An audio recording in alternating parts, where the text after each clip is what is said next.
नमस्कार, एक बार फिर से मैं आप सभी के सामने उपस्थित हूँ बेहद महत्वपूर्ण टॉपिक के साथ। और आज हम बात करने वाले हैं दिल्ली जन विधेयक 2026 के बारे में।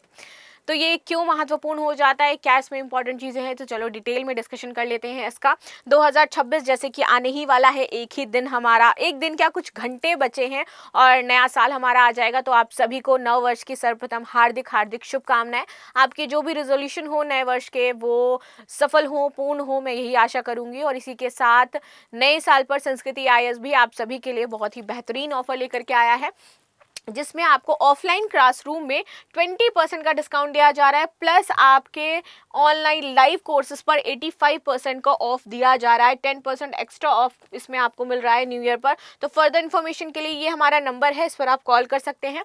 आ जाते हैं हमारी न्यूज़ पर, which is very very important. तो दिल्ली जन विश्वास बिल 2026 दिल्ली सरकार द्वारा प्रस्तावित एक महत्वपूर्ण विधेयक हो जाता है, जिससे ये कहा जा रहा है कि दिल्ली की बहुत सारी चीज़ों में बदलाव होगा। साथ ही साथ दिल्ली का नया मैप भी अब आ गया है, जिसमें हमारे 2 नए जिले ऐड हुए थे, वो फाइनली 13 जिले दिल्ली में हैं। ये जो जन विधेयक आया है, विश्वास विधेयक आया है, इसका उद्देश्य है छोटे मोटे अपराधों को अपराध मुक्त करना और प्रशासनिक प्रक्रियाओं को यहाँ पर सरल बनाना। ये विधेयक केंद्र सरकार की जन विश्वास अधिनियम 2023-25 से प्रेरित है, जो केंद्रीय कानूनों में छोटे उल्लंघनों को अपराध मुक्त करेगा। यानी कि बहुत सारे अपराध जो अभी अपराध की श्रेणी में आते थे, उनको अपराध की श्रेणी से बाहर कर दिया जाएगा। तो अब वो और भी ज्यादा अपराध माने जाएंगे। चलो भाई, विधेयक को 30 दिसंबर 2025 को दिल्ली कैबिनेट द्वारा मंजूरी दी गई है और इसे दिल्ली विधानसभा के आगामी शीतकालीन सत्र में पेश किया जाएगा।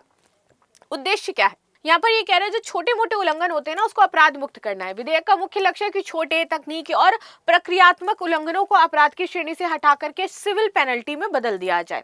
इससे अदालतों पर बोझ कम होगा और प्रशासन अधिक कुशल बनेगा। व्यवसाय और जीवन की सुगमता को बढ़ाना, यहाँ पे बोला गया कि ईज ऑफ डूइंग बिजनेस और ईज ऑफ लिविंग को बढ़ावा मिलेगा, क्योंकि छोटे उल्लंघनों के लिए जेल और भारी जुर्माना की बजाय सरल दंड दिया जाए, नॉर्मल जुर्माना लगाया जाए, तो नागरिक और व्यवसायिक चीजें सुगमता से चलती रहेंगी। समानुपातिक सजा सुनिश्चित करना, विधेयक का कहना है कि ये कानून विहीनता को बढ़ावा नहीं देगा, बल्कि सजा को अपराध की गंभीरता के अनुपात में रखेगा। गंभीर अपराधों की सार्वजनिक स्वास्थ्य सुरक्षा और जीवन रेखा से जुड़े मामलों में कोई बदलाव नहीं होगा। दिल्ली की मुख्यमंत्री रेखा गुप्ता ने कहा कि इससे अदालतों के मामलों की संख्या कम होगी, प्रशासनिक दक्षता बढ़ेगी। मुख्य प्रावधान तो आपराधिक कार्रवाई की समाप्ति, छोटे कानूनों को हटाना है, मतलब उल्लंघन को हटाना है, सिविल पेनल्टी लगाना है, जुर्माने में स्वचालित वृद्धि कर देनी है कि 3 साल के जुर्माने में 10% की स्वचालित वृद्धि होगी। कोई अतिरिक्त वित्तीय बोझ यहाँ पर नहीं पड़ेगा विधेयक से। गंभीर अपराध जैसे कि जीवन स्वास्थ्य सुरक्षा से जुड़े गंभीर अपराधों में कोई छूट नहीं होगी। कुछ स्थितियों में उल्लिखित है कि 288 प्रावधानों को अपराध मुक्त किया जाएगा और 16 अधिनियमों में दंड को तर्कसंगत बनाया जाएगा। लेकिन विस्तृत रिपोर्ट अभी दिल्ली के मुख्य रूप से आने के लिए बची हुई है, जिसमें 7 अधिनियमों का जिक्र करना भी बाकी है।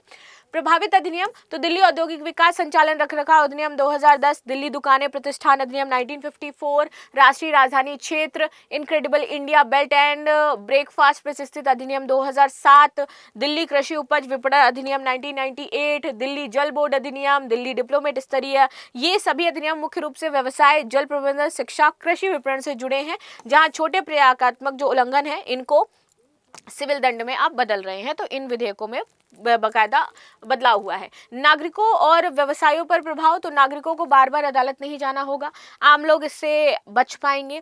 साथ ही साथ व्यवसायों पर इतना ज़्यादा उल्लंघन का ये जो बोझ है वो नहीं रहेगा, अपना काम आसानी से कर पाएंगे। विवाद और चिंताएं कि अगर बहुत ज़्यादा चीज़ों को अपराध मुक्त कर दिया जाएगा तो वो काम का लोग फ़ायदा उठा सकते हैं और वो चीज़ें और कर सकते हैं अपराध के तौर पर। तो ये समस्याएं यहाँ पर बढ़ सकती हैं। वर्तमान स्थिति में तो देखें तो अभी तक कोई आधिकारिक पीडीएफ इन्होंने नहीं जारी किया कि कितने सारे जो छोटे मोटे अपराध जिनको ये समझते थे उनको अपराध मुक्त किया गया, लेकिन 288 बताया गया है कि अपराध मुक्त हमारा हुआ है। ठीक है, चलो आगे आ जाते हैं। इंग्लिश मीडियम के लिए हमारा न्यू ईयर ऑफर ये आया है कि भाई यूपीएससी, यूपीपीएससी एंड बीपीएससी अब आपको 85% फीस पर डिस्काउंट के साथ मिलेगा। तो जो भी बच्चे ज्वाइन करना चाहते हैं कर सकते हैं। मिलते हैं नेक्स्ट क्लास में, तब तक के लिए धन्यवाद। लाइक शेयर सब्सक्राइब करना बिल्कुल भी ना भूलें and thank you so much.